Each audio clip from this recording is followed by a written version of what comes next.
Bueno, otro vídeo más que vamos a mostrar. Yo he criado sin hacer esto, pero desde que empecé a hacerlo, pues noté que me iba bien. Entonces, pues seguir haciéndolo desde entonces. Nada, lo que a mí me gusta hacer es cortarle un poquito la cola a tanto las hembras como los machos, pues una cosa así, más o menos, un dedo, ¿vale? ¿Por qué? Pues bueno, según hay teorías por ahí, nada, bueno, yo de momento no he encontrado nada demostrable en los libros o algo así que sea oficial, ¿vale? Pero bueno, parece ser que algunas veces cuando están en el nido y la hembra va a estar en el nido y sabéis que algunas veces los machos pues llegan a pisarlas dentro del nido, pues bueno, la cola puede un poco estorbar ahí en ese espacio tan reducido, ¿no? O en alguna esquina, si la pisa dentro en la esquina de la jaula, la cola puede llegar un poco a estorbar, según dice. Bueno, también ya sabéis que la arrastran algunas veces por el suelo, entonces se manchan de heces. En este caso la cola la lleva bastante limpia, y nada, no hay otra razón más, ¿vale?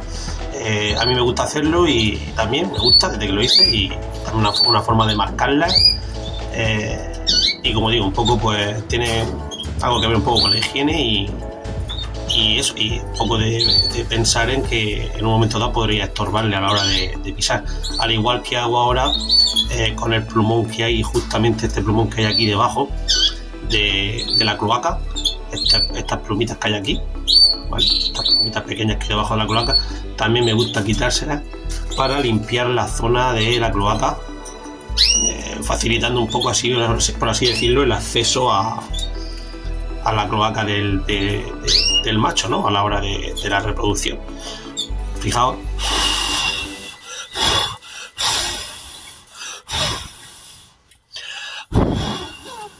Se puede apreciar la grasa y nada, simplemente las plumitas que hay alrededor, no la el plumón que hay encima de la cloaca, sino la que va alrededor de la cloaca, pues me gusta quitarle un poquito, dejárselo despejado.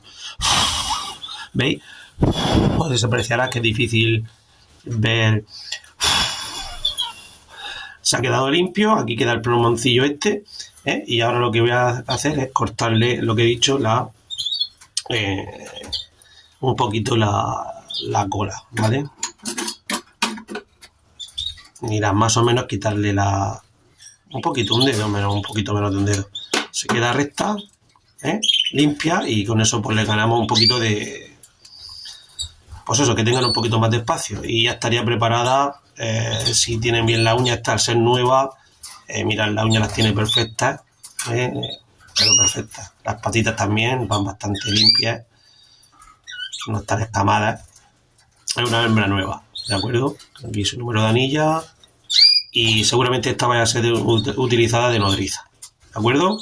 Una está bien, está perfecta, y bueno, esta de nodriza. Aquí abajo veis los cruces, súper importante. Yo os enseñé el libro en su momento, hacer los cruces. He hecho algún cambio.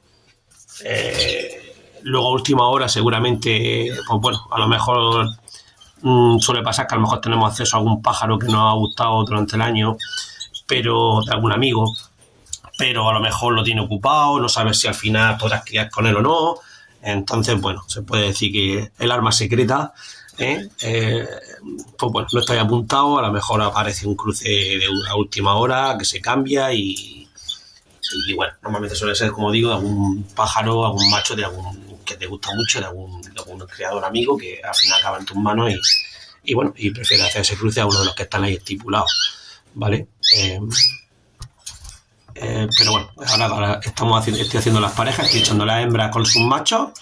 Ya os dije que los machos a la izquierda, las hembras van a la derecha arriba, las que están en rojo, los machos a la izquierda, y los puntitos en naranja pues son los cruces que voy a hacer, ¿vale? Por ejemplo, el macho 2 pues tiene apuntada con la hembra 23, ¿no? Pues eso es lo que estoy haciendo ahora mismo. Estoy cogiendo las hembras, los machos ya los eché en su momento, hace unos días.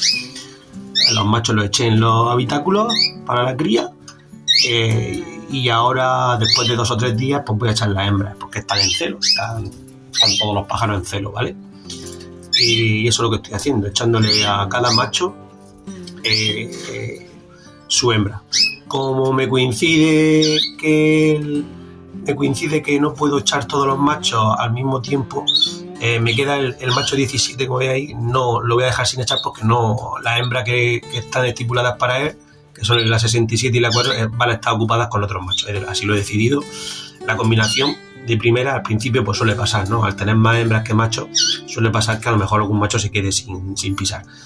Pues bueno, se queda en su habitáculo esperando que este macho tendrá que ser movido ya a la hembra, al sitio donde está la hembra criando, porque ya se les vamos a echar una hembra que ya habrá criado con otro macho. Entonces se mueven los machos, no las hembras, ¿eh? Las hembras donde empiezan a criar, pues ahí se deben de quedar, ¿vale? Para que se acostumbren y en fin, y pongan los huevos pertinentes en su sitio. Entonces, como digo, se mueven los machos, no se mueven las hembras, ¿vale? Bueno, voy a seguir limpiando hembras. Mira, os enseño la 4, la hembra 4 mía de este año, que es la hermana de mi equipo campeón. Os la enseño porque mirad la grasa que lleva.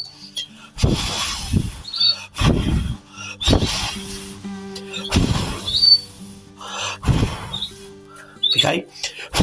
Está gordísima.